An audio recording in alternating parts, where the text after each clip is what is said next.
Hi guys, it's me. It's been a long time since I posted my last video, and a lot of you have been asking me, when is your next video? You're pregnant, we want to know what's up. And honestly, I don't know if it's the pandemic, I don't know if it's that I'm pregnant, but I haven't been feeling like myself enough to put out a video. Like, I filmed twice, and both times I just like forgot about the video right after I filmed it. Like, I did not want to put it out because I was like, that was so not even you. But I told myself that I will film this video and I will get to film it outside because I just want to be outside so much these days when I get out of the house, even if it's just onto my patio. So yeah, I'm filming outside, and I'm sorry there will be cars driving by. You will hear them, but I promise I will project my voice as loud as possible. So I already filmed this video, and I did it over the course of 12 weeks because I filmed it from the time that I found out that I was pregnant until the end of my 12 weeks, right? So right now I'm in a third of the way into my second trimester. And I feel like I had a lot more changes in my body in the first trimester that I'm having right now. I feel a lot more like myself in the second trimester than I did in the first trimester. And I know it's like, from what I've heard, it's like this period of time to enjoy in the second trimester, because once you get to the third trimester, you typically tend to get very uncomfortable because you're just like large and all your organs are being squished in your body, and you get heartburn, and you know, you can't really like walk as well. You're like, you lose your sense of balance, etc. I do not look forward to those symptoms, but they are gonna be part of the journey towards this beautiful thing that I'm going to have in my life, aka my baby girl. So yeah, I found out that I was pregnant really early into my pregnancy. Week 3, I took a test. It's pretty much like the earliest time I feel like you could figure out that you are pregnant if you're taking an at-home pregnancy test. And I took it a few days before my missed period because I kind of just felt like, you don't feel like your period's coming. I just knew. I didn't think I was pregnant necessarily, but I just didn't feel like I was getting my period. And so those first 3 weeks, I already had pregnancy symptoms, although at the time I hadn't realized there were pregnancy symptoms because I didn't know that I was pregnant. But obviously this will be a lot of TMI because, you know, there's like bodily changes that happen that are kind of weird and bizarre, and you didn't even know that they could happen until you get pregnant, and then you're like, okay, this is part of it. So my nipples were like dry and peeling, you know, like when you get a sunburn and then over time it peels. That's kind of what was happening to my nipples, but my nipples hadn't been exposed to any sun. This was early February, it was cold. So that was like the first sign where I was like, oh, that's weird. Why are my nipples so dry? You know, like I'm generally a dry skinned person, but not on my nipples. So that was weird. So I guess one of the first symptoms was that I had these like nipple changes, and I was looking for like the darker nipple thing, but like mine came in a different form and it was dry nipples. The other thing that happened is that I got a yeast infection. And I know you're guys thinking, yeah, Lena, you probably always get yeast infections, you little slut. But I don't. I never get yeast infections ever. Ever. Like ever. I never get them. And so I thought it was so bizarre that I had one. And I am really glad that I figured out pretty early on that I was pregnant, because there's probably stuff that you take for your yeast infection that's not good for pregnancy. But you basically have changes down there that affect your pH balance, and then you get a yeast infection. So that's what happened to me, and I would have never expected that one of the first symptoms of my pregnancy was that I had freaking yeast infection. I haven't had one since either. Like, that went away. I put the freaking disgusting 7-day cream on, and it went away after like 10 days, and I haven't had one since. God, the other thing that really bothered me in the first trimester really early on, and it's actually started to come back, I had the symptoms be alleviated for a while, and now they're just, yeah, I'm constipated. I'm so constipated in a way that I just like didn't even imagine that people could be constipated, you know?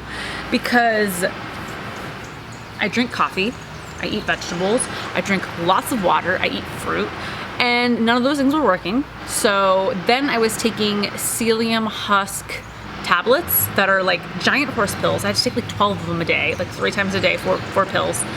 wasn't helping. Like, I would be in the bathroom, like, oh my God, pushing for dear life. And I thought I had like an accomplishment. And then I would look in the toilet and it would be like a pebble the size of a dime. Yeah, I know it's gross, I know it's TMI, but this is what you have to look forward to if you are gonna get pregnant. I mean, it might not happen to everyone, but it definitely happened to me, and it's been happening to me again lately, and it's a really big bummer because I don't know if you're like me, but I get really, really grumpy when I'm constipated. It just does not feel good, you know? So I guess there's a hormone that slows down everything in your body, and one of the things that slows down is also your digestive tract. So that's fun. I can't really complain. I've had a super, super easy pregnancy thus far. I know a lot of people get morning sickness, which can actually happen at any time of the day in their pregnancy. I think it's like much more common than not in pregnancy. So I'm really lucky that, I mean, I had like random nausea or indigestion, but it was like maybe once or twice, and I think it was more related to like what I'd eaten. Yeah, so I got random nausea once or twice, but I think it was more related to what I had eaten that day, and I think I had like Canada Dry, and then it just went away. So I really cannot complain. None of those pregnancy symptoms have happened to me. Also, I don't know, I'm not like a really big cravings person usually, so I guess like the 2 cravings that I've had have stood out to me, but I don't know, do they count as like pregnancy cravings if you've only had them once? Like, once I eat the thing that I'm craving, I don't really want it again for a while. The only thing that's been recurring actually, which is more trimester 2 symptoms, is pizza. I just really want pizza, which like I love pizza, but I generally don't crave it. And yeah, lately I've just been wanting pizza. It's the only thing that sounds good to me. Any food aversions? God, my sense of smell in the first trimester actually, which is like a thing that, you know, I have aversions to all these smells now because now I can actually smell things. I'd never really had a good sense of smell before, but now that I do have a good sense of smell, I am like so sensitive to Adam not taking a shower. And if I think he needs to brush his teeth, like, but I'm like, did you just always have bad breath and I just like didn't know because I can't smell? I don't know. I've had to like double, triple, quadruple Ziploc bag things like garlic in my fridge, because if I open the fridge and I smell just like a hint of garlic, it is like too much for me, and I will close the door and I like don't want to find anything in the fridge. So yeah, smells are really easily bothersome to me now. That was one of the big changes for me as a non-smeller. What else? Oh my God, I didn't even think about this, but it was so terrible for so long. How lethargic I was in the first trimester. And I know that you generally get tired in the first trimester because the placenta is being made in your body and it takes a lot of your energy and stuff like that. But I think a big part of it for me was also that I had cut down on my coffee dramatically. I went down to 1 cup, and I'm typically like a 4 or 5 cup a day girl. Like, I will just drink coffee until I go to sleep. And so basically I was just having a lot of withdrawals, and I was a useless human being for many, many hours of the day. I would wake up, I would have my cup of coffee, I'd have like 2 hours of energy in me, and so I would like, you know, rush to get like my emails done or whatever like that I needed to use this energy to do, because after that I was pretty much not going to be able to do anything. And I would actually like rest on the couch, and then like I was really into cooking in the first trimester, and I'm still into cooking, but like more so in the beginning because we were quarantined, the beginning of quarantine. But yeah, I had like energy to cook. Like, that was what sounded good to me. But besides that, I just felt like a walking zombie all the time, and I hated it. And I think that I only really got my energy back in the last like 5 weeks. And then I found out that I could have a second cup of coffee. I just have to keep track of the amount of caffeine specifically in the coffee that I am drinking, but that I was allowed to have a second cup. And so now I'm trying not to go for that second cup all the time, even though that I know it's available to me, because I don't want to become the person that drinks 5 cups of coffee again after the pregnancy's over, you know? I kind of like this like smooth energy that I'm getting from the coffee. And I feel like coffee's actually like working on me now, whereas before I would drink it and it really wouldn't do anything to me. So now coffee has a purpose in my body again. what else? I'm doing this from memory because I just really didn't like the video that I filmed before, so yeah, I'm trying to think. What else? My pregnancy really, I've been really lucky, and I'm just wondering if I'm gonna have like a really hard third trimester because I've been so lucky in the first and the second. I guess in the first trimester, one thing that happened was that I felt like my strength in my physical activity diminished greatly, and like I don't feel as much about, like I don't feel like that as much now. But I also wonder how much of that is attributed to the withdrawals from the caffeine.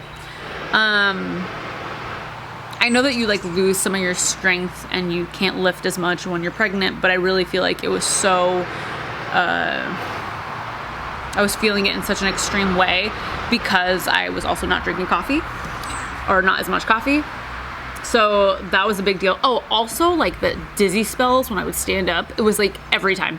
Normally I would get dizzy if I stood up from laying down like once in a while when I wasn't pregnant, but it was like every time I stood up. I don't feel that way anymore, but I get up and pee, another pregnancy symptom, like 3 times an hour, and every time I stood up I was just like trying to grip for the closest wall to me because I was gonna pass out. It was kind of startling, but I know it's normal. They basically just tell you it's all normal in pregnancy. Like for the most part, like you're just gonna have like all these weird things that happen to you, and they're all normal. And everyone's different, and there's like just a vast array of pregnancy symptoms. So I feel like every woman probably gets the frequent urinating. It like wakes me up in the middle of the night, and it's really annoying. I have like a fear of going to bed with a full bladder, even though I know that no matter what I do, no matter how much I push out, I'm gonna still have to wake up in the middle of the night and pee. What else? I don't feel like I've been very emotional. If I hear something sad, I'll tear up like super easily, but that's like always been how I have been. So I don't know, I'm not feeling like that emotional pregnancy thing yet. No nesting, which I think is more like later in your pregnancy anyways. It's just been so hard to tell like what is pregnancy related and what is the world is in a weird place related, you know?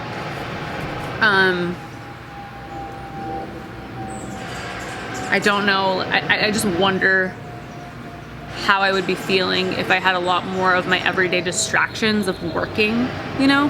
Because I haven't been able to work at the same capacity that I normally can. So things have just been very, very different. I'm not showing at all, which is like, I'm impatient, like I want to show already, but my mom told me she didn't show until she was like 7 months pregnant, and a lot of my girlfriends who just had kids told me the same thing. Like I just looked kind of chubby, like I kind of gained some weight, but I didn't look pregnant until I was 6 or 7 months pregnant. And up until now, I've gained like 8 pounds, and I'm in week 17. So, you know, I've been this heavy before. I've been heavier than this before. So like, I don't look pregnant to me. I just look like I've gained some weight. And honestly, I know it's not that much weight, but it's already like affecting me in like a negative way where I'm like, oh, you're so fat, but like I can't do anything about it. But that's just gonna be something I'm gonna have to deal with throughout my entire pregnancy and my life. But yeah, I guess I can show you guys the non-bump. Here she is. If you guys follow my second account, my Clean Wholesome Lena Z Angel account, I post bump dates every single week. I've had a lot of fun like taking photos with different fruit, Pop-Tarts and things like that, because there's all these apps and like websites that will tell you like what size your baby is that week. And so like week 17, the baby's the size of a Pop-Tart, so I took a photo of the Pop-Tart. Very fun, very cute. I'll link my Instagram for that page below if you guys want to check it out. Yeah, it's been fun. It's been one of the most fun things that I've done during this quarantine. I'm like, oh, I get to look forward to my weekly bump date photo with a piece of fruit. What else? Oh, I was gonna say, these got bigger right away. They're just like much more swollen. They feel like there's like a lot of water filled in them. They just like move more freely, and they bounce a lot more. And if you guys have seen me naked, my boobs are very much like stuck to my chest generally, and since there's like more fat and water in them, they just like move a lot more freely. I cannot wait to see, and I'm also terrified to see how large my boobs get once I am actually at the breastfeeding stage, because I guess your milk doesn't come in. You get like colostrum in the last few weeks of your pregnancy, I believe, but then you don't get milk until like a couple days after the baby's born. And I know that these are just gonna be like massive and painful, and I'm gonna have to invest in some like real heavy duty sports bras. So looking forward to that. And also just really looking forward to breastfeeding. If I can't breastfeed, I'm gonna be so heartbroken, and I'm gonna have to figure it out and work through it, but it's gonna be really sad. I honestly think that I covered most of my pregnancy symptoms, and if you're watching this and you had a really tough first trimester, you're probably like, you freaking bitch, like you had nothing. But it's true, I've been very, very lucky, been very grateful, and you know, not every pregnancy is the same, so maybe next pregnancy I'll have totally different symptoms, but this is what happened to me this time. If you guys like this kind of content, let me know. I will keep making it, but it feels, well, this is how I feel about every video that I put out. I'm like, who cares? No one cares about this, but people care, so I need to stop thinking that way. Anyways, I hope you guys enjoyed this video, and I hope you have a good day on purpose, even in these weird, dark, dementor-filled times. I love you guys. I'll see you soon. Hopefully. Depends on when this next video gets uploaded. Okay.